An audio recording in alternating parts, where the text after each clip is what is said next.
بسم اللہ الرحمن الرحیم۔ شروع کرتا ہوں اللہ کے نام سے جو بڑا مہربان نہایت رحم والا ہے۔ محترم ناظرین، السلام علیکم ورحمۃ اللہ وبرکاتہ۔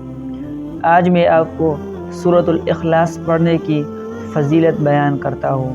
اس سے پہلے ہمارے YouTube channel Islamic videos Besham کو سبسکرائب کریں اور بیل آئیکن کو دبائیں تاکہ ہمارے ہر ویڈیو آپ کو وقت پر پہنچ جائے۔ حضرت ابو ہریرہ رضی اللہ تعالی عنہ فرماتے ہیں کہ جناب رسول اللہ صلی اللہ علیہ وسلم نے ارشاد فرمایا، سب جمع ہو جاؤ، تمہیں ایک تہائی قرآن سناؤ گا۔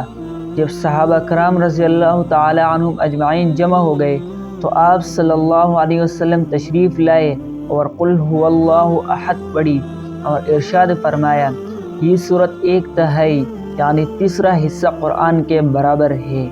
آپ صلی اللہ علیہ وسلم کا ارشاد مبارک ہے، جو شخص سونے کے ارادے سے بستر پر لیٹے اور پھر دائیں کروٹ پر لیٹ کر 100 مرتبہ قل هو اللہ احد پڑھ لیا کرے تو قیامت کے دن پروردگار عالم فرمائیں گے، اے میرے بندے تو اپنی دائیں جانب کی جنت میں چلا جا۔